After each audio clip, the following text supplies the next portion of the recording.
All right. Ready? I'm ready, man. Let's do it.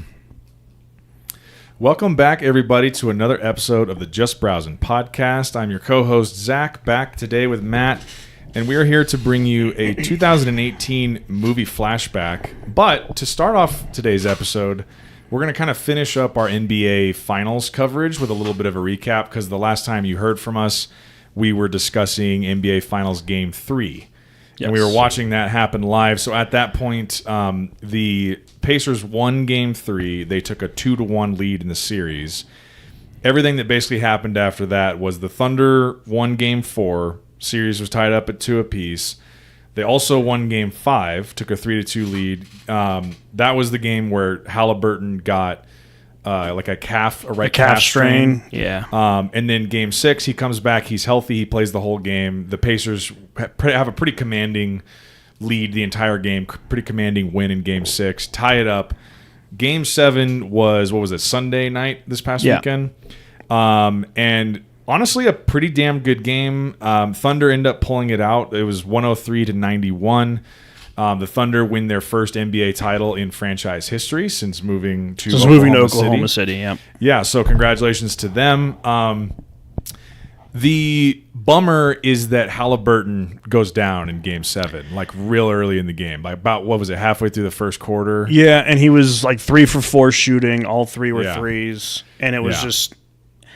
You saw him get hurt, and then as soon as they showed like the slow-mo replay of him pushing with that right, and you see the calf reverberate and vibrate, you're just like, oh, it's a torn Achilles, popped Achilles. We've seen so many of these recently. And I mean, the way they were playing when he was in, I'm like, I think they're going to do it. I think they're going to come in OKC and beat the Thunder. Yeah. And then he went out, and you're kind of like, in sports, I always go, there's one of two things that can happen, right? You're either going to get the rah-rah moment where like, hey, let's rally around our fallen teammate and like play for him and like do everything we can to win for him.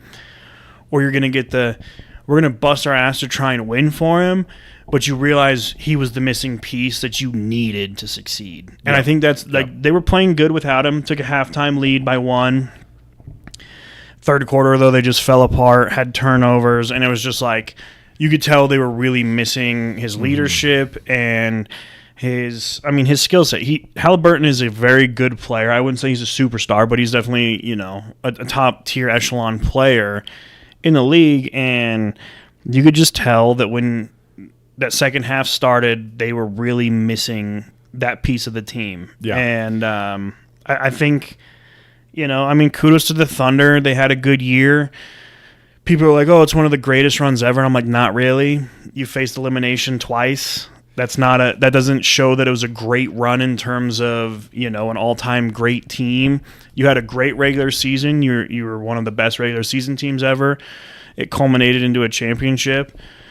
And then, I'm sure you've seen all the memes where it's like, well, in round 1, it was Ja Morant got hurt. In round 2, it was Aaron Gordon got hurt with his hamstring. In round 3, it was Anthony Edwards got hurt, and then in round 4 in the finals, it was Halliburton that got hurt. And I'm like, listen, everybody's dealing with injuries. Yeah, everybody's banged up. You can't control who gets hurt, who doesn't get hurt, unless you're taking cheap shots at them. I don't think any single one of those injuries was a contact play in terms of like, someone rolling on an ankle or someone landing on someone with a bad contested shot. So I'm like, you know what? They won. Kudos to them. I think they did it the right way. They drafted almost everybody on that team but Shea. But they also traded for him when he really wasn't this like huge star. And I'm like, good for them. Are they the new Golden State in terms of building a dynasty? Some people think that way. I don't know. The NBA, I think, is too deep now with multiple teams that...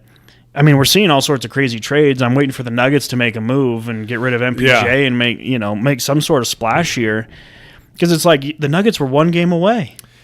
Yeah, I was talking with I had to end up going into the office today, actually, because my fucking Wi-Fi shit out at home. But anyway, I was talking with a coworker. Yeah, my power went out.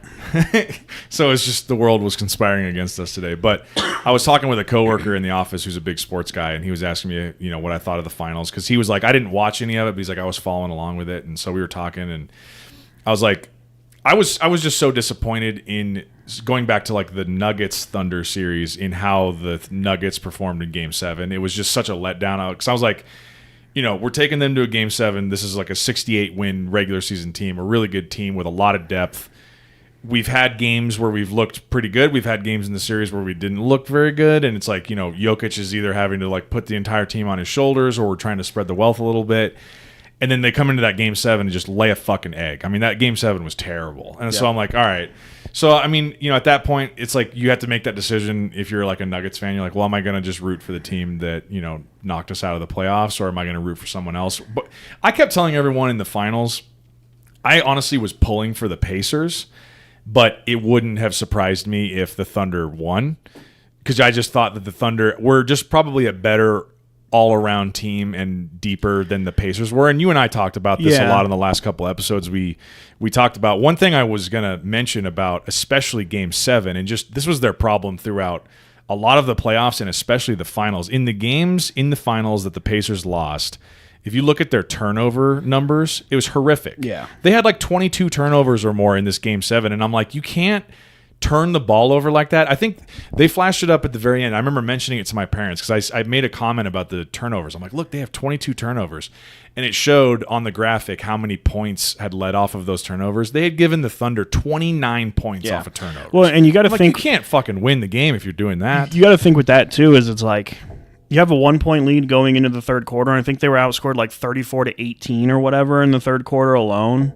And it's like that right there, just they put themselves now in a you're huge back hole. 15, 16 points going into the fourth quarter. Yeah. And they tried to make a comeback there. They really were pushing. I'll give the Pacers props. My dad made a comment about it too. He's like, they're trying to hang in this thing. Like they were playing hard and they were trying to keep it. But I'm like, the problem is they're trying to dig themselves out of too deep a hole. Right. And It's like if you don't give yourself that deep of a hole, if you're down 8 points and you go on this 7-point run, it's a 1-point game. Right. It's a one-possession game. But if you're down 25 or something, it's like it's not going to happen. Like they got it to 11 at one point, and I'm like, hey, if they can get a stop, they get the defensive stop, and then they turn the ball over. And I'm like, or they get the defensive stop, and then they give up an offensive rebound. And I'm like, you can't. You guys did everything you needed to. You got them to turn the ball over, or you made a terrible shot out of them, but you didn't get the rebound, and now all of a sudden they're shooting free throws. And so, I mean, I didn't really care. I'm like, you know what? Pacers, Thunder, it doesn't really matter. It's, I thought it was kind of refreshing seeing two teams that either had I guess not never been in it, but haven't been in the finals in a very long time. And I think for the Thunder, it was their only their second time in the finals. The first time was in 2011, I think. Yeah. And they lost to Rick Carlisle and the Mavericks, I think, in that year. Well, and then, the Thunder couldn't have lost to the Mavs. That would have been the conference final. Yeah, I guess so. Maybe that was. But I think they made it to the finals that year. I guess I'd have to double check that. Anyway, and then the Pacers. I don't remember the last time the Pacers were in the finals. Probably the Reggie Miller years. So it's kind of cool seeing two teams that are hardly ever in it, or at least not recently. So I liked that. But you and I talked about it was probably a bad thing for the NBA ratings because it's two small market teams and it's two teams with, I guess you could say Halliburton and SGA are the superstars of that series, but it's not you don't have the big splashy names like the Steph Currys or the LeBrons or the James Hardens or the Kevin Durants. You know what I mean? Which don't get me wrong, we got to have a changing of the guard, right? LeBron's 40, Durant's 37. By the way, the whole Durant trade, I don't know what the fuck Houston was thinking. They gave up their best young player for a 37-year-old. Yeah. And we don't have to make this about basketball, otherwise we won't get to the movies at all. But it's what are we doing, people? In the whole the Desmond Bane trade, the Magic gave up 5 for is Desmond Bane really worth 5 first-round picks and 2 players? Well, I'll tell you this much.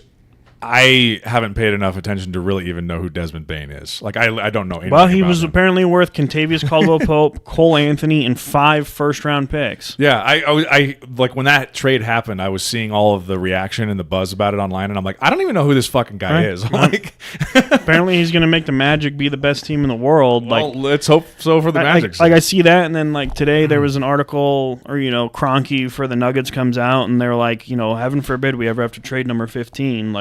And so ESPN's like, are the Nuggets thinking about trading Nikola Jokic? And I'm like, no. If you watch the clip, he's like, worst case scenario would be we lose and we have to trade Nikola Jokic. And they're like, yeah, but are they thinking about it? I'm like, no.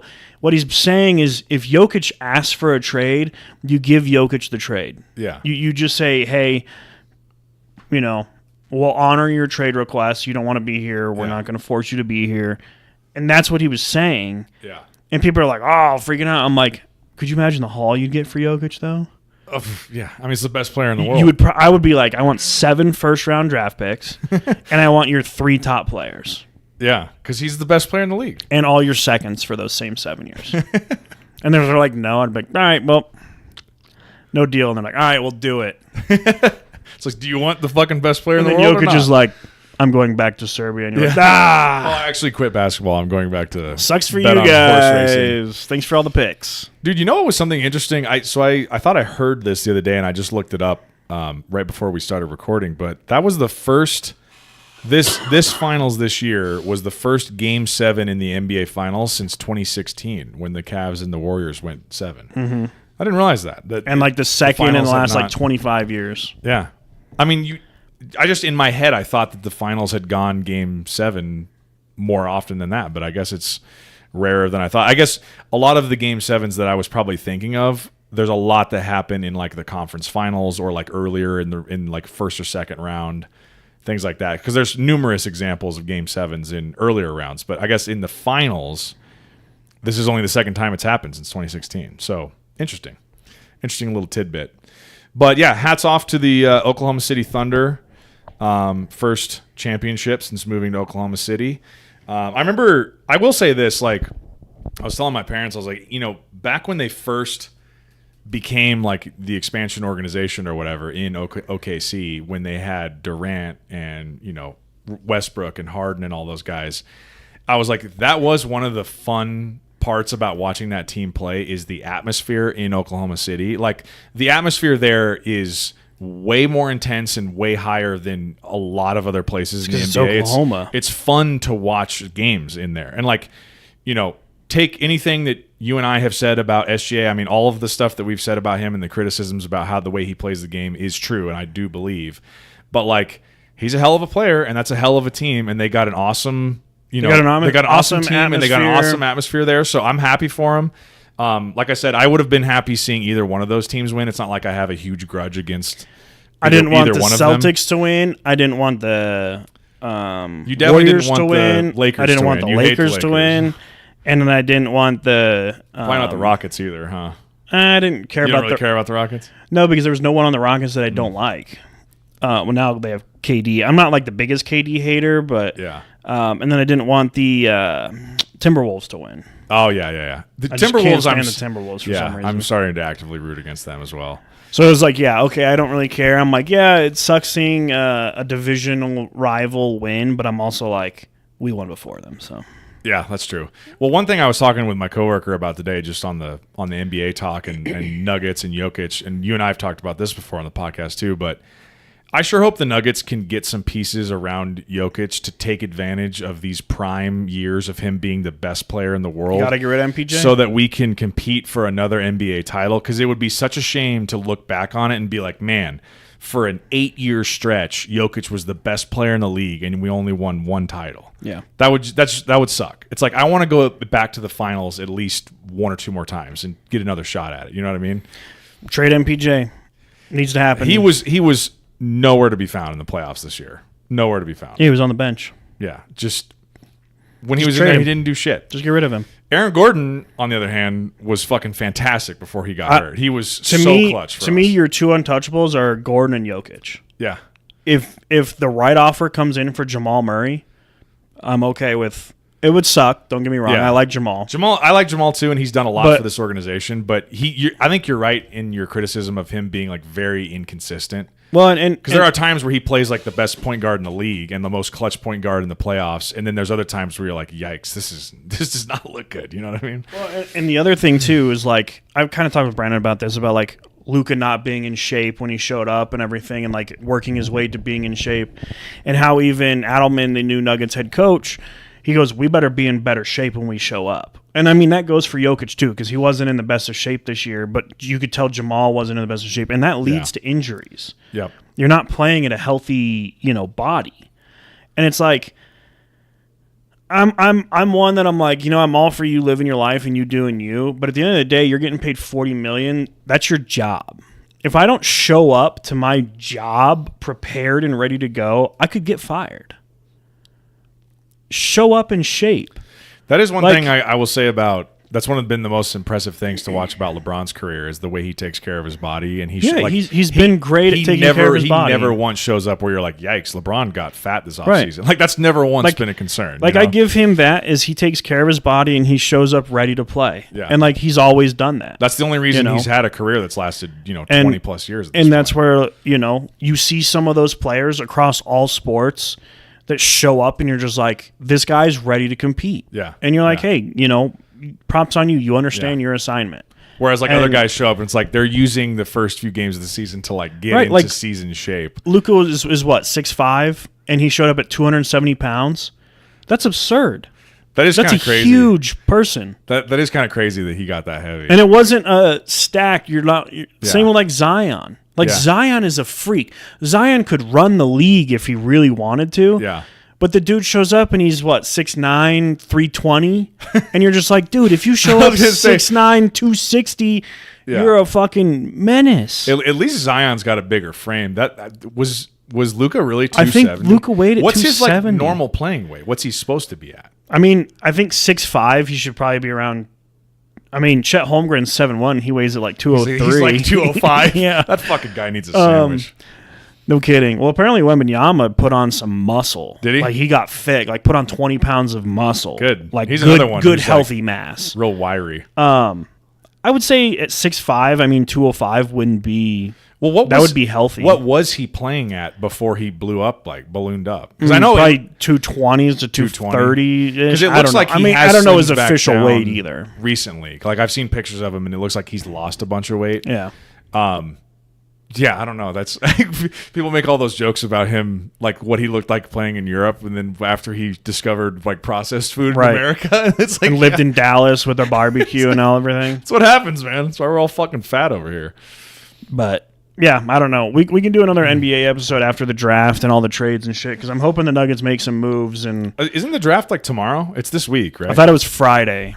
It's sometime this week. I know that much. I thought it was Friday. I thought the NHL draft was tomorrow, but I could be mixing those up. Let's see. I'm on ESPN right now, so draft. I mean, we know Cooper Flag is going first. Yeah, which also talk about the fucking Mavericks just getting bailed out for making one of the dumbest trades of all time. They get the number 1 overall pick and then. Gonna get Cooper Flag on their team. All right, enough of the articles. When does this thing actually start? I'm dying.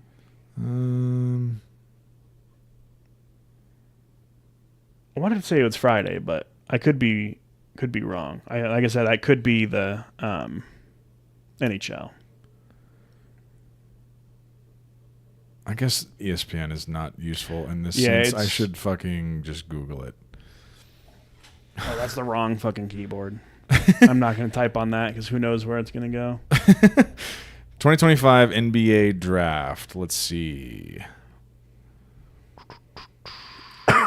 It will take place June 25th and 26th. So that's tomorrow and Thursday. Yeah.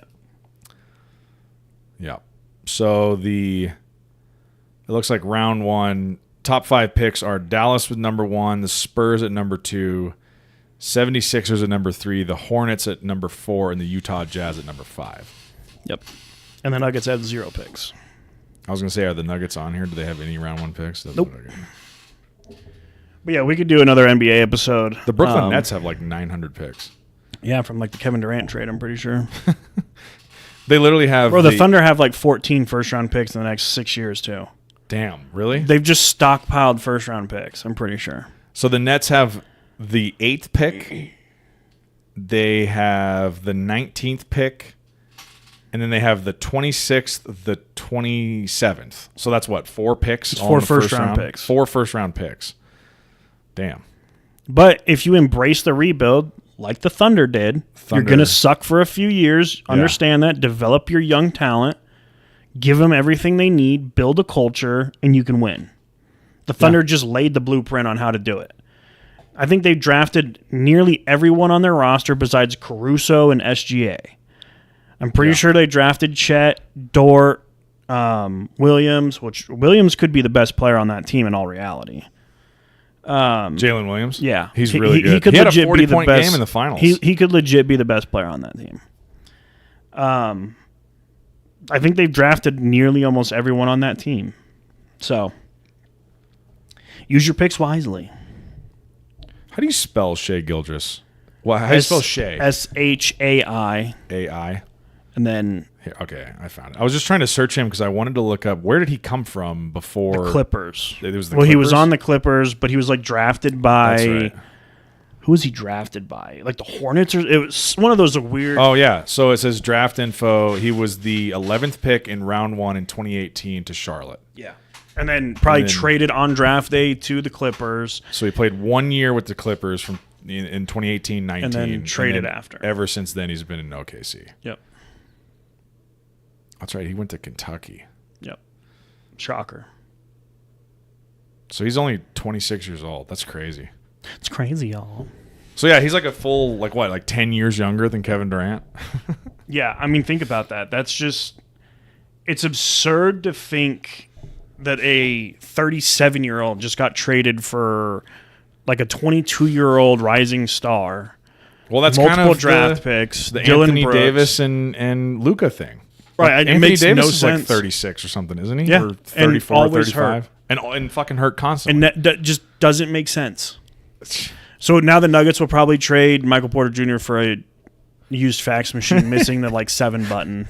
And people are going to be like, we don't even use faxes anymore. And we'll be like, well, we got rid of his contract. Have you ever once used a fax machine? I've used it one time. Really? I've never used the fax machine. I think I ever put the in my wrong life. number in too. I was like, I don't know, someone's going to get a fax somewhere. I remember sometime recently at work, this was actually probably a few years ago because we were still in the office, and one of my older coworkers was like, because we still have like fax information on some of the retirement forms and stuff that participants can fill out. And they made mention of like, do we even have fax machines? Like, where does that even go? It just goes to Like, your email now. and someone was like, Zach, have you ever even used a fax machine? And I was like, never once used one. Yeah. Haven't in my entire life. The need has never come up. Could you imagine sitting next to a fax machine and like you're like, we just got a fax, and everyone's like, what did it say? Next to the guy who's over there fucking doing the Morse code or something? Morse Is that what code. you're-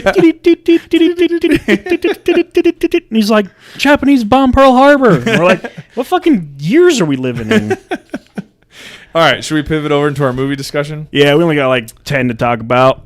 Okay, so we just wanted to touch base on the NBA real quick because I know we've been doing some NBA Finals coverage. So anyway, pivoting over into the 2018 movie Flashback. So for those of you who have not heard this, just a quick little spiel on this. So you can go back and actually listen to our original 2018 movie Flashback episode. I can't remember when we actually posted 2021. that. 2021? 4 years Holy ago. fuck.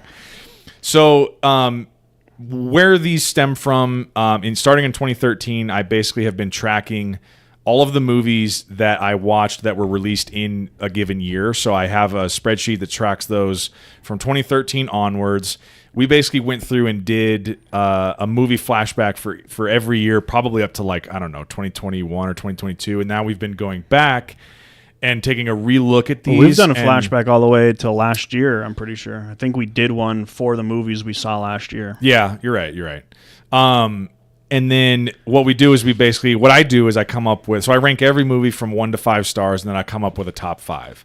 So what we're doing now, and what we're kind of working our way back through, is taking a relook at these years later and going, okay, what movies have I seen that were, for this example, 2018 movie releases that weren't on my original list, that I did not see originally in 2018, that I have seen since then, and rate those from 1 to 5 stars, and then see if my top 5 has changed at all. So that's what we're doing today. So I think what we've been doing on these like relook backs is we'll quickly run through the list of the original movies, and then we'll go into the list of like quote unquote newer movies that have been added to the list and have a little bit further of an in-depth discussion on those, and then kind of talk about the top 5s at the end. So I think what you typically prefer is having us go through them in order of like star rankings. Is that right? I typically don't prefer these at all. When I was through our original one of these to try and find my top 5, all I heard was your voice the entire time. I literally got to a point where I was like, I'm about to just not give a fuck because I can't find anywhere where I'm talking. I went through probably 30 minutes at the back half because we always do the top 5s at the end, and there's no voice of me. So no, I don't want to do these, and I don't prefer anything. I would prefer we just go, hey, the movies Zach saw since 2018 that were released in 2018 were Aquaman, Bad Times at El Royale, Bohemian Rhapsody, Crazy Rich Asians, Fahrenheit 451, If Beale Street Could Talk, Mile 22, Mortal Engines, Ocean's 8, Spider-Man Into the Spider-Verse, Tag, The Hate You Give, The Nun, Upgrade, and Windows. All right, there you go. Or Widows. Sorry, not Windows. Zach saw Windows. Windows 2028. It was a good year. I've told you this before, and I'll say it again. See more movies. Watch more movies. Yeah, I do watch a lot of movies. But no, you do I don't not. watch the fucking Upgrade. I don't watch The Nun. I don't watch The Hate You Give. I've actually been on a brand new movie kick, but they're all Netflix originals. So, Well, I'm sure there's some Netflix originals in here. That was a good movie. Oh, Zach's top 5s were Avengers: Infinity War. This is the original ones. Oh, okay. I was like, spoiler. Avengers: Infinity War, Mission Impossible: Fallout, Stars Born, Creed 2, and A Quiet Place. There we go. We'll be back with the NHL episode next. Well, okay. So now that Matt's done being a cunt, here we go. Now that Matt's done being a cunt, where we're going with this is I ultimately want to build like a top 5 of the last decade. Now, ultimately, we were going to try and get to this back in 2023, but Matt hates doing these, so I have to give him like 7 or 8 episodes of other topics before we do one of these, so it takes us 9 fucking years to get to these. Yes. Anyway. It should take us 12. But. So, I don't know if we want to do the decade from like 2013 to 2023, or we want to just call it like going back to 2015 now that we're in 2025, because time's moving very rapidly. So anyway, we'll get to we'll cross that bridge when we get to it. We still have 6 years to go if we wanted to catch up to where we're currently at. Yeah. So I say we just bang these out, dude. Yeah, but no. You're like, I say we delete these from the archives. We got to talk about fucking dragons and space way more fun. More times. Let's talk about the pyramids and how aliens built them. All right. Anyway, so you act like you haven't seen any of these movies either. I've seen a decent amount of them, but if I've seen 15 to 20% of the movies, I sit here and I go, well, I'll wait 14 more movies till the next movie I've seen. Well, the purpose of this is to recommend movies to not only you, but also the listeners. All right, well, you have like 4 4-stars on here, and I've seen them all. Everything else is like, there's like a 1.5. You want me to go watch 50 Shades Freed? No, thanks. I'm actually starting with that here in a second, whenever you're done. I know, it's being a twat. It's a 1.5. Okay, the original list. If anyone who is listening wants to go back and listen to the original 2018 Flashback episode, these are the movies that were on that original list. You can hear the further discussion of those on that episode. I'm going to run through them really quickly. So this is like in order of worst to best, basically, on the 1 to 5 star scale ranking. So 50 Shades Freed, Skyscraper, Game Night, Jurassic World Fallen Kingdom, Pacific Rim Uprising, Solo: A Star Wars Story, The Cloverfield Paradox, The Equalizer 2, The Predator, Venom, Deadpool 2, Fantastic Beasts: The Crimes of Grindelwald, Maze Runner: The Death Cure, Overlord, Rampage, Annihilation, Bird Box, Den of Thieves, Halloween, Red Sparrow, The Meg, Ant-Man and the Wasp, Black Mirror Bandersnatch, First Man, Outlaw King, Ready Player One, Sicario, Day of the Soldado, A Quiet Place, A Star is Born, Black Panther, Creed 2, Hereditary, Incredibles 2, Vice, Avengers: Infinity War, and Mission Impossible Fallout. So that was the original list from worst to best. And the new list of movies that I have seen since then that we can now consider on this list. Let me sort my list here real fast. Aquaman, Bad Times at El Royale, Bohemian Rhapsody, Crazy Rich Asians. See, you're going in the wrong order. You're going in the wrong order. You got to rank them on stars. Up first is a movie called Mile 22. I don't know if you've ever seen this. It's a Mark Wahlberg movie, like action movie. He actually, I believe this is a Peter Berg directed movie as well, who Mark Wahlberg has worked with several times. This movie I really wanted to like, but it's just a fucking mess. Like, it's really edited super weird, and like the pacing of it is way off. it ends up being, it's kind of like a Black Ops mission thing where there ends up being like a bunch of shootouts and stuff. And it's supposed to be like, if you watch the trailer, you're like, that movie looks pretty sick. It's like Mark Wahlberg. And but like it shows Black you all Ops the best things. But it's like, you end up watching it and you're like, why was that movie not better? It just, I don't know like if the editing was the problem or what, but this movie just was kind of a mess. So I gave that one 2 out of 5.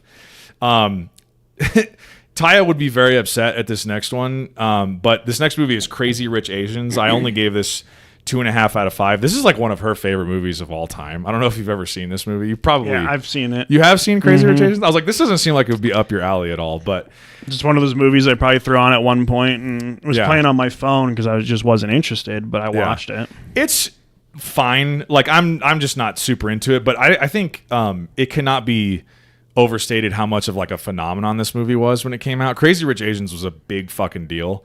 And I think it's based on a book too that was like really popular. But I don't know, it's just kind of like a, you know, sort of like a rom-com sort of a thing. It just happens to be about, like the title says, Crazy Rich Asians. I don't know, it's kind of funny. There's like some funny characters in it and stuff, but it's not really my cup of tea. Like I said, this is like one of Taya's favorite movies of all time, so I'm sure she would be aghast that I gave it 2.5 out of 5, but there it is. Next up is a movie called Tag. This is a comedy. Have you ever seen Tag? Oh, well, I've seen, I think, 3/4 of it. Yeah, so this is the one with, it's John Hamm, Hannibal Buress. Jason Bateman. Is Bateman I in thought this one? Bateman was in it.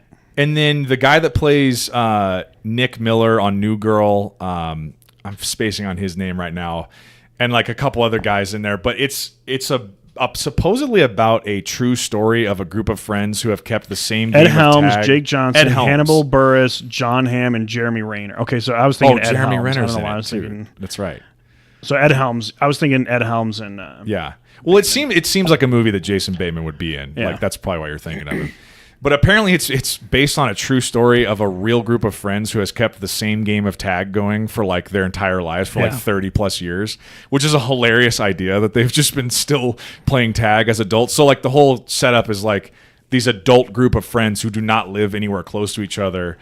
Like whoever, like there's someone who's still it, obviously, you know, and like there's this game of tag that's been going on for years and years and years. So whoever is it can just show up randomly and tag someone at work, in the middle of a board meeting. right? Yeah, like anywhere they can strike at any time. So that's part of the fun of the game. And so like there's all these like ridiculous scenarios they get into where like they're in disguises and stuff, and like it gets obviously like out of control, but.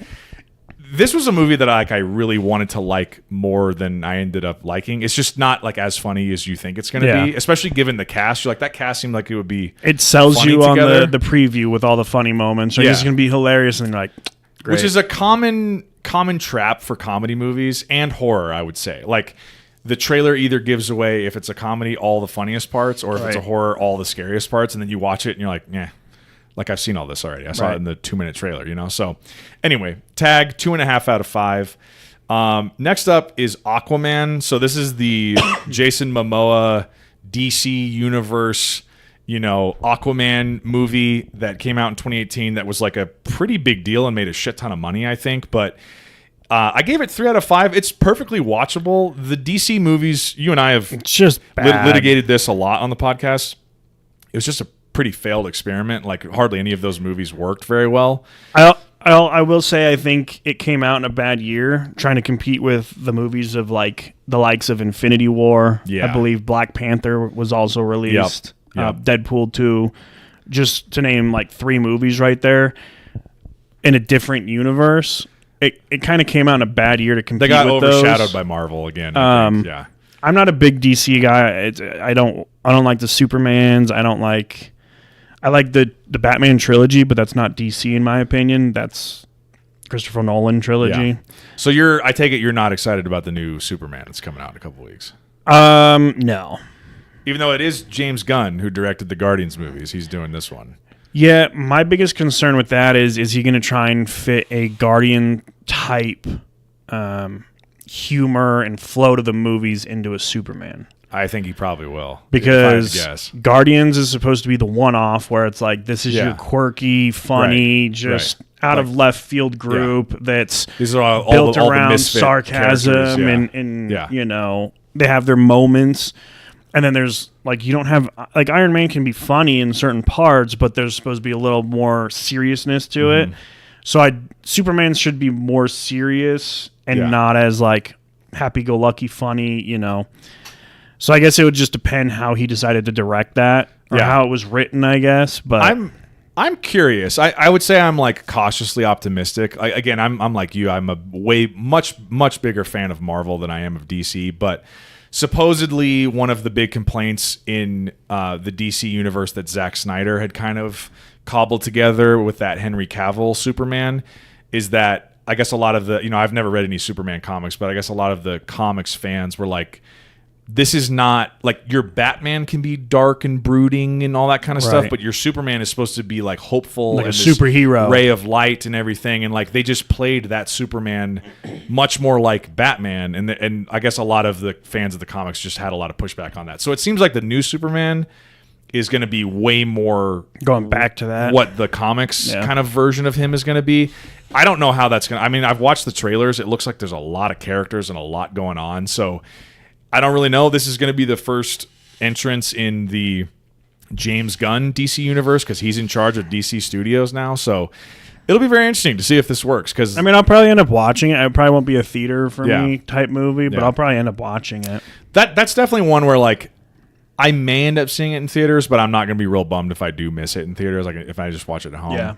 Because like I said, I'm kind of cautiously optimistic. But anyway, we'll see. So anyway, Aquaman. You know, Jason Momoa. I like him just fine. I don't think I'm like the world's biggest Jason Momoa fan. You know, obviously you're very familiar, and anyone who knows us hilariously for several years in a row there, especially like around the time Aquaman your brother came out. is Jason Everyone, Momoa. yeah, that's what I was just about to say. Everyone was calling my brother Jason Momoa and saying he looked like Aquaman. It was like a huge thing. So I think now that that's died down a little bit, Sam's probably happy about it so that he doesn't get as much of that. But anyway, next up is a movie called Bohemian Rhapsody. Did you see this one? This is the Queen biopic. I gave this 3 out of 5. I thought this was perfectly watchable. The only reason I gave it 3 out of 5 is I'm like, I thought it was a perfectly watchable movie, but I'm just like not a huge Queen fan. So as you say, this was pre our time, so it's not. I was it's like, not okay, a group that we like to follow. But Rami Malek just murdered the role. Like, he won the Oscar for killed Best Actor it. that Like year. just yeah. I mean, you put the in the comparisons of the Aid for Africa scene in real life is just extraordinarily well done. I will say the Aid for Africa's parts of that movie were pretty spectacular. It was pretty awesome. You know, Bohemian Rhapsody, you could argue, is like the staple to music right now. Like it is arguably one of the greatest, if not the greatest, single song out there. I mean, almost everyone knows that song when you hear it. Yeah. So it's iconic. I mean, they have like the We Will Rock You. I think I don't know what that's called. I think it is We Will Rock You, but I'm not 100%. I don't know. But that's like an iconic sports theme song from back then. So I watched it. I mean, like you said, it's interesting, but I was like, I don't really care about people's personal lives kind of in that sense because I don't know you, so I don't care to know your personal life. Yeah. Like, me and you were friends. We've grown up together. Like, I like to know other people's personal lives because I'm friends with them and I want to make sure everyone's doing okay. But if it's a celebrity... But if it's some celebrity dude and they're like, oh, look at Ben Affleck smoking cigarettes. He looks like he's hungover. And I'm like, oh, look at that multimillionaire who we're sobbing about because he was married to Jennifer Lopez and Jennifer Garner. Yeah. And it's like, oh. Well, actually, did he ever get married to Jennifer Lopez? Or were they just engaged twice? I think they were engaged twice. Or they were, I don't know. Not a big Jennifer Lopez. Jennifer Lawrence, or not Jennifer Lawrence. A lot of Jennifers in this guy's life. Jennifer. Jennifer Gardner and him were married. Yeah, and they have a kid. Yeah. And so it's like, I don't give a shit. They're both very highly successful, rich people. I don't care to know their personal lives. Yeah. I don't, like...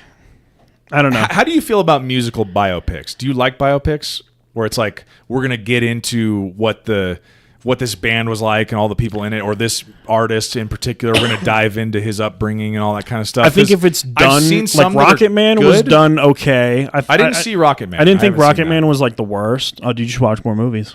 You should expand your horizon. Fuck off. It's just like I don't give a shit about Elton John. not saying anything bad about Elton John. I just don't care about Elton John. I also don't give a shit about music. Well, that's your worst take but ever. We've covered that on the podcast before. you could make something about John Elway. I'm not going to watch it. I don't give a shit about Peyton Manning's upbringing either. I'm sorry. That's just not interesting to me. Everyone was born at one point and got to where they're at now. I don't care how they got there. I think it's cool for a story, but not an 1.5 to 3 hour long movie. Yeah. I just watched, the most recent one that I watched was that new Timothée Chalamet one, the A Complete Unknown, the Bob Dylan one. Yeah. And I thought it was pretty good, but I think I came away from it being like, feeling the same way I do about most biopics, where it's like, and also I think it's a problem if you don't already have like an obsession with whatever the artist, like whoever the artist is. Like I didn't grow up being a huge Bob Dylan fan. I didn't grow up being a huge Queen fan. Like I have heard their music and I can, this is good, but it's not like that it was my favorite band or my favorite artist growing up. So it's like, okay, I watched the biopic. It's a well-made movie. Seemed like an interesting guy. He made a lot of great music. Cool. And I just kind of like washed my hands with it.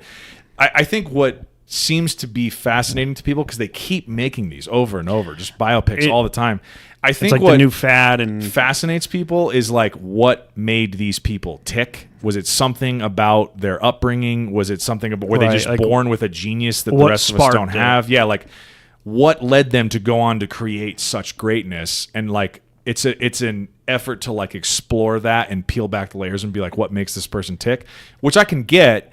But again, it's hard. I think you have a barrier to entry if you're like, hey, come see this movie about Bob Dylan, and you're talking to someone like me who's like, yeah, I don't really care about Bob Dylan. Right. Like, whatever. Like some of his music's great, but I don't give a shit. But it's, if it's an artist that I watched Get Rich or Die Trying like 1 billion times when I was younger. 50 Cent is an artist I really like. So I'm like, now I'm more interested in what happened to him in his life because I actually like his music a lot. Versus, Queen. It's like, yeah, I've heard Queen songs, but like I wasn't around when they were popular. I would say, like 8 Mile and Get Rich or Die Trying, I would kind of put as like an outlier because they're not like the slow buildup of like, here's how the group, and then they did drugs, and then they made good music, and they did shows. Yeah. It was like, you could get into the movie and not know that Eminem was a famous rapper. And it was also, get into Get Rich or Die Trying and not know 50 Cent. I mean, they sing, obviously, but they're not like, it's not just a show about music. Like, it's a lot of life shit that goes on. Yeah. I feel like most of the ones that are coming out now are like really centered around the group and the music.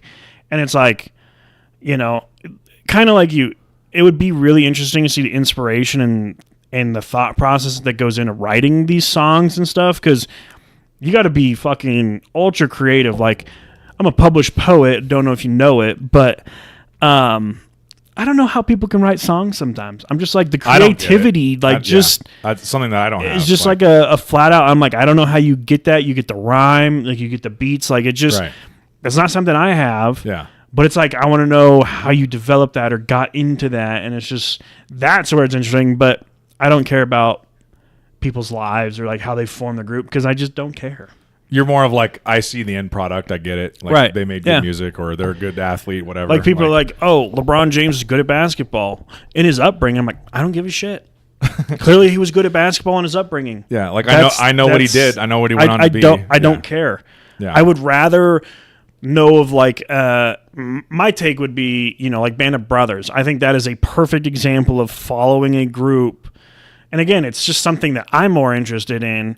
The other people would be like, well, I'd rather watch Bohemian Rhapsody over a Band of Brothers. And I'm like, right, it's what each, to each his own likes. But it's like, I just don't care about knowing a celebrity's life. I'm sorry, I just don't care. Like, a celebrity to me does nothing. Did you ever see Walk the Line, the Johnny Cash one?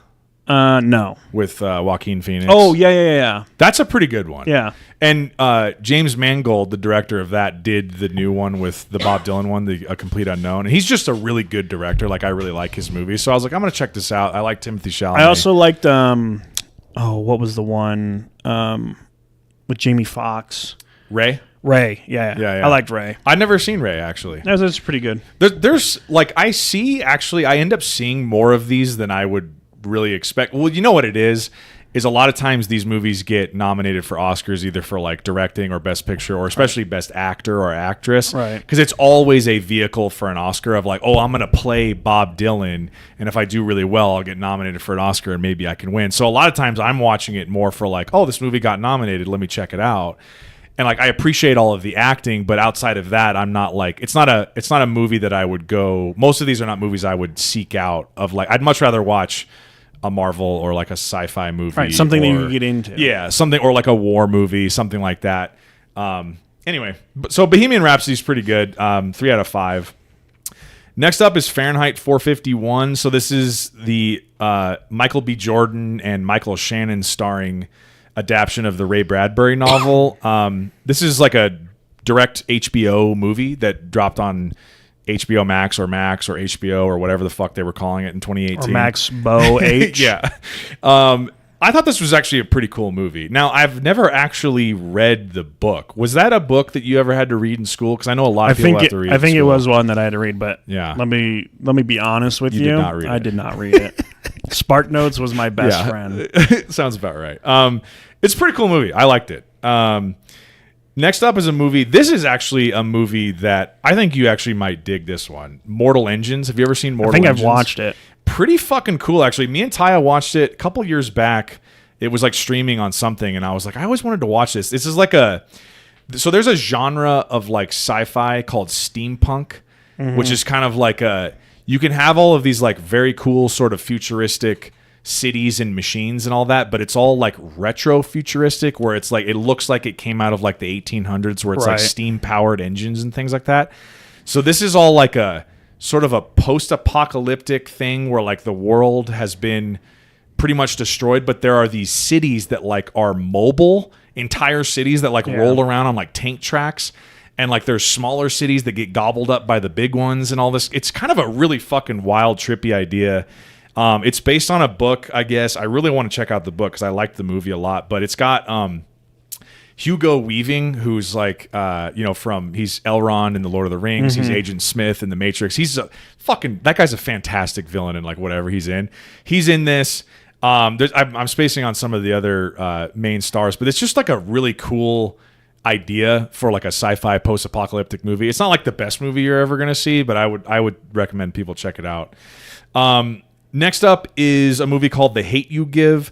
I gave this 3 out of 5. This was like a pretty intense, emotional movie. The lead actress, I only ever really seen her in one other thing, and that was the Acolyte, which is the Star Wars sort of spin-off show on Disney Plus, which ended up getting like completely shit on by people, but I think deservedly so. I think she's actually pretty good in it. I like her. But this is also based on like a super successful book, but it's a lot about like, like police race relations and things like that, and like a lot of the modern sort of like, George Floyd sort of issues that are going on in society. It's just a really like heavy emotional movie, but pretty well made. And I think I think her name's like Amandla Stenberg or something. I think she's pretty good in it, and I like her, and I think she's going to have a good career. But anyway, 3 out of 5 for The Hate U Give. Next up is a movie that I know you have not seen. It's The Nun. Facts. I gave this 3 out of 5. So this one and the sequel are both fucking terrifying. These movies are like absolutely terrifying. And I will give credit to all the people who are involved in making the spin-off Conjuring universe movies, being like the Annabelle trilogy and the Nun movies so far. Because like when I first heard about those and saw the trailers coming out and everything, I'm like, oh, talk about a fucking cash grab. Like, we've already got 3 Conjuring movies. Now they're making all these spin-offs about these little characters from the Conjuring movies. I'm like, do we really need these? And then over the years, I've gone and actually watched the Annabelle movies, and I've watched the Nun movies, and I'm like, I'm not gonna lie, they're pretty fucking scary. Like, and they're actually pretty well made. So I'm like, the Nun is a terrifying movie. I think the second one's probably not quite as good as the first one, but also very scary.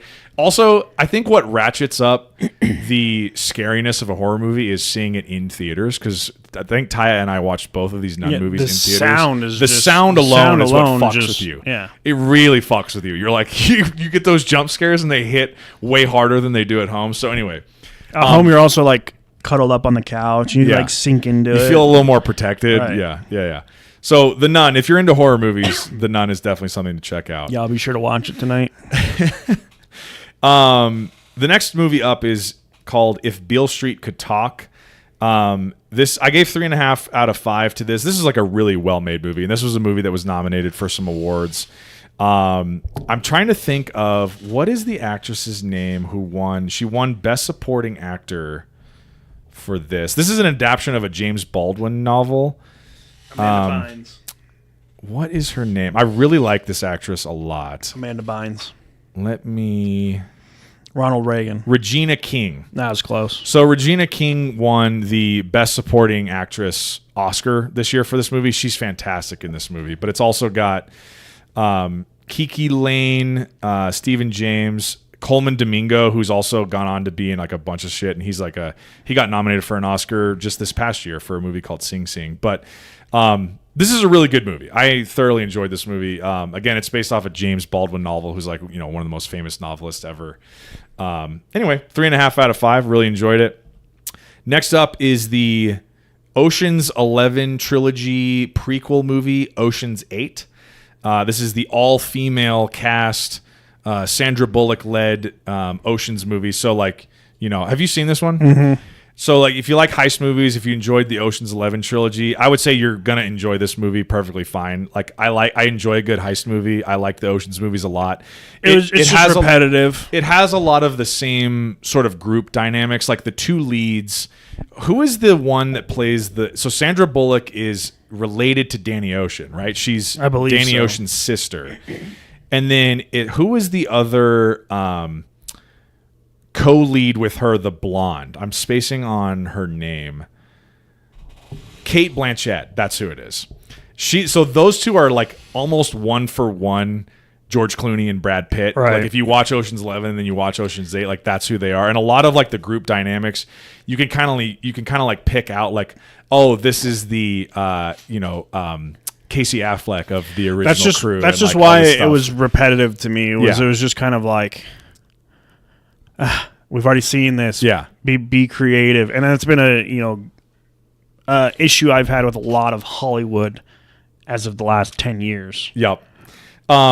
I would say it's if you liked the Ocean's movies, you're going to like this one. It's not as well made, I don't think, in the fact that Steven Soderbergh was the director of all 3 of the original Ocean's movies with George Clooney. And he's just a really competent and fantastic director. So I think not having him at the helm of this one probably bumps it down just a couple notches. But I think 3.5 out of 5 is a perfectly respectable score. Like it's a really entertaining and watchable heist movie. Next up is a movie called Upgrade. I also gave this one 3.5 out of 5 stars. This movie's pretty fucking sick and underrated in my opinion. So it's a sci-fi movie about basically a guy who something happens where like I think they get him and his wife or his girlfriend I'm forgetting exactly the circumstances, but they get like mugged or something. And his wife is being attacked and he gets like pushed to the ground, but then someone like shoots him through like the top of his neck in his spinal cord with something and it paralyzes him.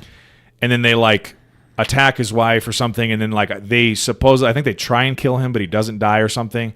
And he ends up getting somehow rescued and they put this like implant in him in his spine that grants him back control over his body. So he's no longer paralyzed. But in exchange for that, the chip that they put in has like an AI thing that is it's like rewiring the like synapses or whatever in the nerves to give him control of his brain, of his body back. But the AI then grants him like extra crazy abilities. So he's able to like know how to fight super well after that. And he has like kind of superhuman speed and like intellect and all this stuff. But then what starts to happen is the AI starts to like take over and control his body in a way that he isn't controlling. It's a really, really cool sci-fi movie full of a lot of great action. If you like sci-fi stuff, check it out. The lead actor also is great too. He's in Prometheus, and I'm spacing on his name right now. But Upgrade, really cool movie. Widows is a movie. I gave this one 3.5 out of 5 as well. This is another heist movie. I actually have not seen this since it first came out, so I don't really remember a ton of what it's about. But loosely, it's like an all-male like heist or robbery crew, they either all get killed on a job or they get arrested and put in prison or something, and like their wives and girlfriends have to like do a job for the person who fucked over like the husbands and the boyfriends. So it's like an all-female led like robbery crew. The guy who directed this is the same guy who did 12 Years a Slave, I believe. And it's a pretty fucking sick heist movie and like a, cops and robbers type movie. I have not seen it since 2018, so I barely remember, or since whenever I saw this post 2018, but so I barely remember the details, but it's got a really good cast. I don't know. Yeah, I recommend it. Have you ever seen Widows? No. This next movie is a movie I quite enjoyed. I gave this 4 out of 5. This is a movie called Bad Times at the El Royale. Bad Times at the El Royale has a sick cast and an even more awesome premise. So it's got like Chris Hemsworth and John Hamm and Jeff Bridges and like a whole bunch of this is like an absolutely stellar cast. And it's basically set in like, I want to say it's like the 60s, mid to late 60s or something like that, at like this kind of sort of drive-in motor court like hotel thing. And all of these characters arrive at this hotel, and you quickly find out that most of them are lying about who they are and why they're there. And there's some sort of like further mystery afoot. And there's all of these like, they all come there with like different missions and different objectives. And then inevitably things go haywire for all of them and hijinks ensue. And they all end up stumbling upon an even greater mystery than any of them realized. And like Chris Hemsworth plays this like cult leader, almost like a Marilyn Manson-esque like cult leader guy who's like super charismatic, but also like fucking insane. And it absolutely kills it in that role. Like he's fucking fantastic. And it just, Bad Times at the El Royale, in my opinion, is like one of the most underrated movies that has come out in the last several years. So I would highly recommend people check that movie out. The last movie up on the new list here is Spider-Man Into the Spider-Verse. And I gave this 5 out of 5 stars because this is like just straight up one of the best animated movies I've ever seen. Have you checked this out yet? Have you seen a lot of animated movies? Yeah. I've seen my fair share. I thought it was okay. I mean, You thought it was just okay? Yeah. Dude, this fucking movie blew me away when I first saw it. Like, it came out, I missed it when it first came out, and I didn't see it until a few years later. And when I finally came around to it, all I had been hearing was like, Into the Spider-Verse is fucking crazy. Into the Spider-Verse is fucking crazy. And I'm like, all right, I'll check it out. And I was like, I agree with everyone. Like, for once, like, the hype actually met, like, all of the internet buzz met what I saw. I was like, this is just, like, one of the best animated movies I've ever seen. The animation style is completely unique and, like, unlike anything that I have ever seen in an animated movie. It's different for sure. And it's a really cool Spider-Man story, too. It's like a comic book anime type. Yeah, it literally looks like, for anyone who hasn't seen it, it looks like they lifted the story straight from comic book pages, and that's what you're watching like in motion. Like, there's no other way to describe it. Look up the trailer, like some of the initial trailers. I remember the very first one, like the teaser for this, was like, because it's all about Miles Morales, Spider-Man, right? And he jumps off. He's like hanging on the side of a building at night in the rain, and he's got like, he's got the cool outfit with like the hoodie and everything, and he like jumps off the side of this building and like does a dive down through the city, and like the animation style as he's falling with like the broken glass from the window and the rain coming down is just sick. It looks fucking amazing. Like the animation style is completely fucking beautiful. There is at times like a lot going on where like that little universe collider thing that Kingpin has when it starts going haywire. All of the different like universes have different animation styles, so they're all exploding at you at one point, and there's like all these your brain's trying to like absorb all of these different animation styles from the different universes all at one time. So it gets to be kind of a lot, and it's very fast paced, but the different like Spider-Man characters that he encounters from the different multiverses throughout the movie, and then like his personal journey throughout the whole thing is just fucking awesome. And then also leads into I think in 2023 was Across the Spider-Verse is maybe what it was called. The sequel to this, which also fucking rips. And so there's supposedly a third one coming called Beyond the Spider-Verse or something like that, but it takes like years and years for them to animate all this, obviously, because the animation style is fucking nuts. The animation is just insane. Yeah. It's almost easier to just use CGI and like shoot a real life movie. Yeah. So anyway, if you like MCU stuff, if you like Spider-Man at all, or if you like animated movies, Spider-Man Into the Spider-Verse is like an absolute must-see, in my opinion. That movie fucking rips. So that's it. We got through the new one. So there was 15 additional movies in addition to the 36 original ones that I had on the list. So Matt, when he was being a little fucker earlier, went through the original top 5. Did you ever figure out your original top 5? Yeah, I found it after like 40 minutes of scanning through listening to you. So what was your top 5 originally? Did you write it down? I had Infinity War at 1, Incredibles 2 at 2, Deadpool 2 at 3, Outlaw King at 4, and Fantastic Beasts: The Crimes of Grindelwald at 5. Okay. You know, Outlaw King is a movie that I heavily considered putting in the top 5, like for the adjusted one. Because you don't have a good taste That in movie movies. fucking rips. Outlaw King is sick as fuck. In fact, that's a movie I really need to rewatch on Netflix. All right. So you and I actually had the same top favorite movie in 2018. We had Infinity War Yes. as our favorite movie. Yeah, the Deadpool 2 pick, the Incredibles 2 pick, that seems pretty on brand. That makes sense. That checks. And the Fantastic Beasts: Crimes of Grindelwald, that checks out as well. Yep. So let me ask you this: did that list change at all? The order has changed. Okay. Infinity War still at 1, Outlaw King at 2, Deadpool 2 at 3, so that one didn't move. Incredibles 2 dropped down to 4, and then I got rid of Fantastic Beasts and brought up Sicario. Ooh. Okay. So Sicario. Oh, is this the original, right? Or is this 2? This is the Day of the Soldado. Okay, so the second one. That's right. Yeah. That's right. I was like, was this the first one or the second one? Either one would still Okay. be up there. Both those movies fucking rip.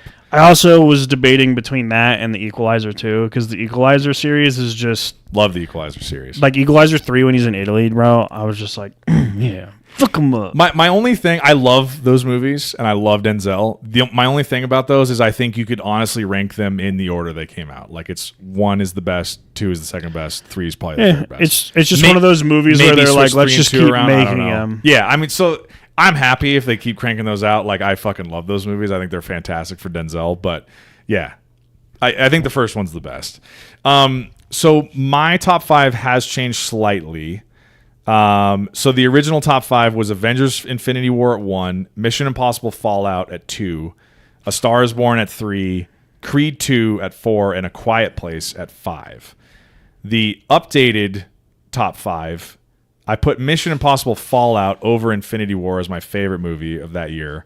A Star Is Born at number 2, Infinity War dropped down to 3, Spider-Man Into the Spider-Verse as a new entrant at number 4, and then Creed 2 bumped down to 5. So we both had 4 of the same top 5 in terms of our originals, and we brought one more movie in. It was hard for me to bump A Quiet Place because I really do love A Quiet Place, but Spider-Man Into the Spider-Verse is fucking incredible, dude. That movie is amazing. And then like the other ones, like I love Creed 2. It might be my favorite Creed movie. Infinity War is amazing. A Star Is Born is amazing. And Mission Impossible: Fallout is my favorite Mission Impossible movie. And I just did, it still is, and I just did an entire Mission Impossible series rewatch because we just went and saw the new one recently. Fallout's still my favorite. Fallout fucking rips. And you haven't seen any of the Mission Impossible movies, right? I think I've seen 2 of them, but I couldn't tell you anything about them. Like the first 2 or just a random earlier. 2? They were earlier ones for sure. Well, like those, in my opinion, those are my least favorite. The first 2, and then everything from 3 on is pretty fucking great. Like that movie It just all gets repetitive. Like we're almost getting to Fast and Furious. Like soon, Tom Cruise is going to be doing spacewalks on the International Space Station and then flying into the atmosphere. Supposedly, this was the last one. Now, do I believe that? No. It might not even be the last Tom Cruise Mission Impossible, because like they definitely have it set up to be like, okay, he's done, so maybe if we make more, like James Bond, it's where going to they're be just no going to more usher Ethan in Hunt. a new James Bond. But it's like, I don't believe that. And also, here's another thing that people have been talking about recently. I guess for the first time ever, they're doing like a stunt Oscar, like a best stunt Oscar. And Well, so Tom Cruise everyone's is like, going to win every single time. everyone's like, well, Tom Cruise is going to come back and try and get that because they haven't had that award, and he's done all these Mission Impossible movies where he's like hanging off of planes and dangling off the side of the Burj Khalifa, and no one else does their own stunts like he does. So like they're like, yeah, he's probably going to come back and do at least one more of these and try and get a best stunt. Maybe Oscar. he'll do I'm another like, Top Gun. I think they are making Top Gun 3. Oh, great. Yeah. Great. Real original. That's another one where I don't know, man. I like Top Gun Maverick was so fucking good. I don't think there's any way you can make a better movie in the Top Gun franchise. I'll tell you this because I think it's kind of funny and ironic. I was sitting here on what day was it? I don't know, Thursday or whatever, when I was dealing with my stomach virus last week. And I'm like, you know what movie sounds really fun to watch? Top Gun Maverick. Fucking rips. So I'm like, you know what? I'm going to watch it. And I watched it. And then next, the whole premise of Top Gun Maverick is there's a nuclear enrichment facility underground in a mountainous region, protected by a bunch of SAM ground-to-air missiles with fifth-gen fighters nearby. The next day, the whole bombing of Iran in a nuclear facility that's underground happened. I was like, huh. What if that's just a coincidence? Or if it was like my brain was like, hey, we're going to foreshadow what's about to happen. It was Captain Pete Mitchell. Yeah. So I was just like, no, that's kind of funny. I just watched a movie that literally is the blueprint to this real life. Except for not really, because no one knew he did it. Have you seen the original Top Gun? Oh, I just watched that last night. So what do you think of the original? I mean, from being made in 86, it's like you got to take it into like the time, right? Yeah. So it's a different war movie. We're in a war, but it's like we're not in a war. We're just in like a hostile time period, I guess. And it's just, I mean, it's an interesting movie. It's a good watch for an hour and 45 minutes for sure. It's just an older movie, so it's naturally going to draw me away from it. Yeah. So the director of the original movie is Tony Scott, who is Ridley Scott's brother, and Tony Scott has since passed away. Ridley Scott is one of my favorite directors. He's made a bunch of fucking amazing movies. Tony Scott, he made a bunch of movies that people really love. My personal experience with Tony Scott movies is that a lot of his movies are good movies, but I think his directing style hampers them. And it's hard to kind of explain that, but if you watch a movie like Man on Fire, which is a movie he directed, the directing style in that movie bugs the fuck out of me. But the movie itself is really good, so you're still watching it being like, this is a really entertaining movie, even though a lot of the directing style choices in that movie are hard to watch and kind of, I find, annoying. So I heard someone the other day on a different movie podcast talking about Top Gun and Top Gun Maverick, and one of the co-hosts of the show summed up his thoughts on Top Gun Maverick. These are exactly my thoughts. He just said it way more eloquently. He was like, I think Top Gun, the original Top Gun's cultural importance and positioning in the pop culture subconscious far outstrips how good of a movie it is. And I think I agree with that statement. It's like everyone for my entire life had always told me fucking Top Gun, you got to see Top Gun. It's so great. And so I finally watched it and I was like, yeah, this is fine. It's okay. I don't think it's outstanding. I think the sequel is far better. I think Top Gun Maverick is far better of a movie. I just think you can't compare them. Because it is tough because the first one came out in 86. The first one came out in 86, and to me, the premise of that is Cold War, us versus Russia. I mean, you can kind of get that feel that the only other country that has fifth-gen fighters is Russia or China. And I don't think China had F-14 Tomcats at all. So you can just kind of assume that Top Gun Maverick was based around a Russian-style country, right? Yeah. Obviously, nothing's ever said, but you also have to think, so it's around the height of the Cold War, so the cultural meaning of shooting a MiG down, you're like, oh, we're better than them, right? Hoorah. It is a very America movie.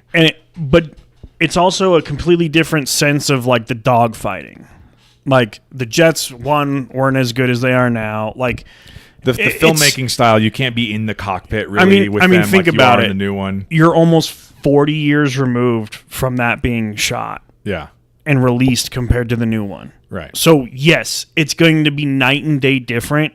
But again, you look at Star Wars, when the original one was released, everyone's like, this is the greatest shit ever. And then when we first watched it, we were like, yeah, this is great. And then you sit there, and if you want to actually analyze it, you're like, compared to now, this sucks. The graphics suck. The storyline sucks. Like, see, I disagree. Writing sucks. I think with the Star Wars, I get what your point is, but I think Right, I'm Star just Wars is a making a bad point. example because the story of Star Wars has lasted so long because the story and the right, script because is it's different. excellent But in I'm those movies. talking in the terms of the movie itself, because there's no true story in the terms of like what Top Gun. Well, I guess now there is of what Top Gun Maverick is. It's just an additional like, hey, we're gonna bring you into Top Gun. We're gonna train you with the OG Top Gun, even though he was second in his class, and then you're gonna go on this life or death mission.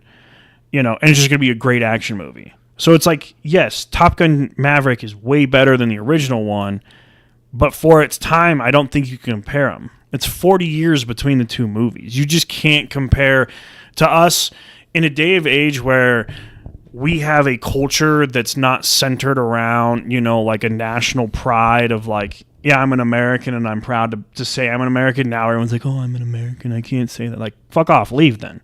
Back then, everyone's like, let's topple the fucking I don't know when the Berlin Wall fell, but like in 91 is when the Soviet Union fell.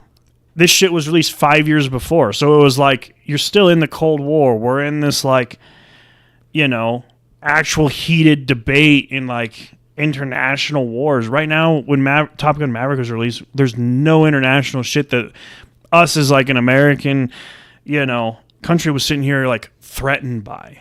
I'm not. We were back then. People were like, "Well, what if Russia nukes us?" I'm not worried about that now. Like, it's just a cultural difference in the times that we live in, and then yes, the way the movie was filmed and the budgets and shit, and just the acting and stuff like that is way different. I just think like I made a point to watch the first one before Maverick came out, and my response to it was just really muted. I mean, I was like, it's fine, but this just did not seem like the movie that everyone had been telling me for my entire life. Like, you gotta see Top Gun. I'm like, it's really like this is the movie. I don't know. Like I said, it's a But perfectly again, fine it's a movie. cultural thing. So the people telling you were older. Well, that's true. It probably wasn't like I probably me would or have felt Zach coming up to you being like, dude, you gotta go see I Top Gun. probably would have And you're felt like, okay. differently if I was my age now in 1986 Exactly. when it came out and I watched it. And then you would be telling sick. You'd be telling modern day you, Yeah. you should see this. Yeah. So that's where, like, I'm just saying, in terms of like, it's 40 years old. Like, people are gonna be seeing it completely different back then than we see it now. Yeah. Well, I also think another thing that really helps the new movie too is so it's directed by Joseph Kosinski, but one of the guys who helped on the script is Christopher McQuarrie, who Tom Cruise has worked with like a dozen times or more in his career, and who has directed like the last 4 or 5 Mission Impossible movies. So he just knows how to make like a really good action storyline and like direct. And he wasn't the director of Top Gun Maverick, but like put his characters in things that would be like really great filmed action sequences. And I think the original, obviously he didn't work on that one, and it's not directed by Joseph Kosinski. So I think it's just way different. The new one's way more propulsive. They kind of, you can feel the Christopher McQuarrie-ness of like the Mission Impossible-ness, especially at the end of Maverick. I would say it almost turns into a Mission Impossible movie in like the last 30 minutes. I would say the first Top Gun, so just Top Gun, was more of a character building movie. Definitely not centered around the action and the dogfighting. Yeah. But those were like, the staples into the character, right? Like when they eject and Goose dies, like it's a character building moment. That whole movie is about building up who Maverick is. And like bonding with Iceman and Right. So it's more of a character building movie than it is like an action packed movie. Yeah. That if you take a step back, you can see they're just building characters through this, not setting it up for a sequel, but just that's a style of movie is we're going to build this character of what Top Gun is. And then the second one is, we already know what Top Gun is and we know who Maverick is. And then, like you kind of said, it just turns into this crazy ass mission, which is a lot. It's really exciting. Like, them training, you're kind of just like, this isn't, but you're building up, and then you get that 20, 30 minutes. Like the last dogfight scene is great. It's like, dude, it's one of the best. The last hour of that movie is fucking nuts, dude. So it's just, it's nuts. I remember thinking, and I think we talked about this on the podcast, maybe about this movie, but I remember thinking we were like halfway through the movie in the theater, and I was like, this is pretty good. I'm enjoying it, but it's not like blowing my mind. Right, because there's building. And then like the whole last hour of the movie happens, like the last act. And I was like, this movie crossed a threshold in my mind where it is like, it went from just like an okay movie to like, this movie is awesome. Right. This movie's fucking Spiked. awesome. Yeah. So are you going to watch, speaking of this type of stuff, the same director of Top Gun Maverick, Joseph Kosinski, is directing Brad Pitt in the F1 movie that comes out in July. Are you excited about the F1 movie? I'll probably watch it, yeah. I'm not like overly excited, but a lot of the similar, like, you know how Maverick has a lot of these shots within the cockpit of them doing fucking crazy stunts and shit in the jet. That's like that, but on an F1 car. And like Brad Pitt's in the fucking cockpit of an F1 car zipping around on a track. I'm like, I have a feeling the like action sort of style of filmmaking from Maverick is going to be in F1. It'll make it exciting for sure. And it'll be a super exciting movie to watch. So I don't know how you feel about it, but I don't have any connection at all to F1 racing. Like I've never watched an F1 race. I don't follow it at all. But I know the popularity of it has been steadily rising and rising in the last few years. So I joke with people. I'm always like, F1 is the rich people's It definitely NASCAR. is. It definitely is. Because NASCAR, NASCAR's for the rednecks. They go drink their beer and scream while they watch people drive 500 miles making a left turn. Yeah. And I'm like, yeah, but people love it. I'm like, F1 though, people are spending absurd insane amounts of money in F1. Like when they did the F1 out in Vegas, they were like blocking, like the rooms were like thousands of dollars that faced the strip because you could watch it. Like you couldn't stand still. F1 was so private because you didn't pay to see that on like the bridges that crossed the strip. They put film up all over so you couldn't see through, and people were ripping it down like. It's like the prestigious racing. I mean, the cars they're driving are multi-million-dollar cars. Like the technology just in those cars is absurd. The steering wheels themselves are like hundreds of thousands of dollars. And like the reaction times, like I follow a decent amount of like how it happens. I don't watch the races or anything like that. Have you watched any of the like documentary stuff that Netflix has? I haven't watched any of the documentaries. I've heard do like really a lot of YouTube stuff. I haven't seen any of it, but I've heard it's all very interesting. Well, we should learn about Lewis Hamilton because he is a part owner of the Denver Broncos. Oh. Sir Lewis Hamilton, who is a Formula One racer. I have heard his name. You know who? Yes. I started hearing about F1 for the first time years ago through the Bill Burr podcast. Bill Burr became a huge F1 fan years ago, and he used to always talk about it.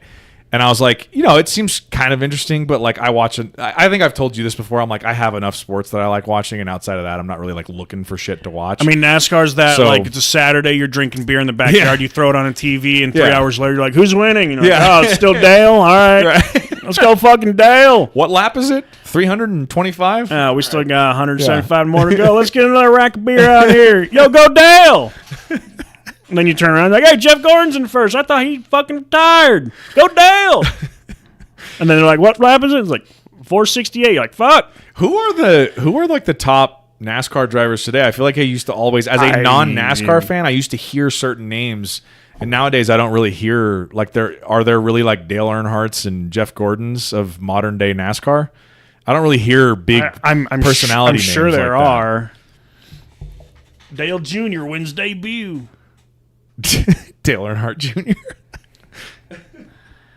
Kyle Larson, Denny Hamlin. I've heard those two guys. I feel like I've heard the Hamlin name. Joey Logano. I've heard him. Chase Elliott. I've heard him. NASCAR is something that Kyle Busch. I've heard Kyle Busch. NASCAR is something that my uncles on my mom's side have always been really into, but it's just Jimmy Johnson still driving. I've just never been a NASCAR guy. But F1, maybe F1 will be something that I start to get. I'll at least watch like the documentary stuff about it, and maybe the new Brad Pitt movie will increase my interest. Who knows? F1's way different than NASCAR. Yeah. I have a hard time paying a lot of money to see a car go. Right. And then you're like, oh, that was so much fun. Like, oh, it was the blink of an eye. And all of a sudden you're like, what did I pay money for again? Yeah. I'm watching them on the TV so I can actually fucking see them. Right. You're like, in this case, I should have just watched it home. All right. We covered the NBA Finals. We covered 2018 movies. Anything else you want to... We covered F1. We covered Top Gun Maverick. We covered F1. Anything else you want to talk about before we wrap up? Not that I can think of. Not excited to work, that's for sure. Yeah. Dude, the movie club has been slacking. We haven't got to get together and see a movie at all lately. We got to get together and see a movie. You know what I've missed so far? Ballerina. I haven't seen. I wanted to see Thunderbolts. Missed that too. I know you didn't really care much about Thunderbolts, but like 28 years later is either out or it's coming out this weekend. It's out. It's made $60 million, I guess, on release. I heard it's fucking good too. I need to watch the prequels before. Me too. I need to rewatch them because I have not seen those in years. But then F1 comes out. We haven't watched a movie in. I know. I can't remember the last time we saw a movie. I think it was me, you, and Caleb went and saw. We saw Warfare. Together. Yeah. I think that was it. And then we potted about it too because we watched. What was the other one we watched other than Warfare? We watched another one too, didn't we? I'm sure you and Ty have gone to a bunch of movies without inviting us. That's why the movie club's been slacking. You guys just go on your dates. We didn't get invited. That's right, because me and Taya watched Sinners together. We watched The Accountant 2 together. And Mission Impossible Final Reckoning together. But I want to see Ballerina. I want to see 28 Years Later. I want to see F1. I want to see Jurassic World. Those all come out. Like, we missed Ballerina. Ballerina and 28 Years Later have both come out, and F1 and Jurassic World are about to come out. We got to get together, man. Also, Chris has been begging me to go see a movie. And I told him we for sure have to go see Jurassic World because that's like right up his alley. He loves Jurassic World. Fucking nerd. But I think he's in Idaho visiting Brandon the weekend it comes out. So fucking loser. We'll have to wait a week. All right. Well, I think that about covers it. So thanks everybody for tuning in. Just real quick plugs. Go check us out. Look up Just Browsin Podcast on Instagram, Just Browsin on Facebook. Go to the Podbean page. A lot of the links to everything is on that Podbean page. You can see all of our episodes linked to the different social media sites. You can find the email information on there, our Gmail address. Shoot us an email if there's comments, things like that you want to make on episodes that have already aired, things you want to hear us talk about, things like that. Go watch the streams on YouTube. I did tell Lauren about us trying to get everyone together for a hypothetical. I do think that would be fun, and I think we just fucking rack up some drinks too and get nice and tipsy. And it works for me. So everything I'm starting to see on Instagram. I don't know if we've done this one on this episode, but it was choose two. They will protect you. The rest are trying to kill you, and it's a North American edition. Okay. So I'm starting to take screenshots. So it's 3 polar bears, 2 bison, 15 wolves, 20 badgers, 9 mountain lions, 6 black bears, 4 grizzly bears, 5 moose, and 8 alligators. So you got to pick 2, and everything else comes to kill you. So I'm taking screenshots of that because that's a fun talking point. But I'm oh, that's such an easy fucking choice. We did a whole episode on one of those one time, didn't we? We did a few years ago? I don't think it was animals. It was the best swordsman. I think we did an animals one too because it was a Barstool one from we did this episode years ago. But I was I'm gonna just start taking screenshots of stuff I see like this because that's an easy talking point. Like the 100 Men vs. Gorilla, I got into a big discussion with people about that the other day, and I'm see, that's gonna work best when we have at least a couple other guests on here and we're nice and tipsy. Because I want to be drinking while we're having I want to be ripping tequila shots and drinking beer. I told Lauren, I'm we'll find a Saturday that we can do it and just we'll figure it out. Yeah, for sure. That's going to take some scheduling, but we need to get that done.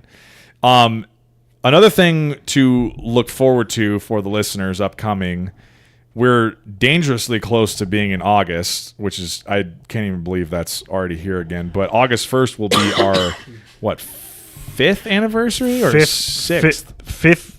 Well, it'll be the start of our 6th year. So 5 full years since we started the podcast. So we will probably put up an anniversary episode around that time. I think the last couple of years, or at least last year, it went by and we missed it. I think we did an anniversary 6 days later. We're hey, dude, by the way, our podcast anniversary was... So we'll get one of those up as well. Like Matt said, we'll get some guests on here and we'll do one of those hypotheticals, or a combination of the hypotheticals and like those Reddit, like am I the asshole sort of things, like those stories on there. So just like a long episode of just having fun. Things like that. So yeah, but not a lot of sports stuff that we'll be able to talk about really until football ramps back up again. So, which is 2 months away. 2 months away, and we'll have preseason football. It'll be here and college football. Thank God. It'll be here before we know it. So anyway, if you guys don't hear from us between now and the 4th of July, happy 4th of July to everybody. Yes, at least happy 4th U.S. of July. citizens. I know we do actually have people who listen to this podcast from other countries, supposedly, unless they're bots, in which case, keep listening. Keep bot harder. keep botting. Bot harder. Then get our numbers up more. But anyway, we'll be back within the next couple of weeks with something. So thanks everybody for your support. Thanks for listening, and we will talk to you guys next time. Thanks everybody. Peace out. Bye-bye. Wait, I gotta get to the actual. Peace out. Bye-bye. There we go. Later stream. There we go.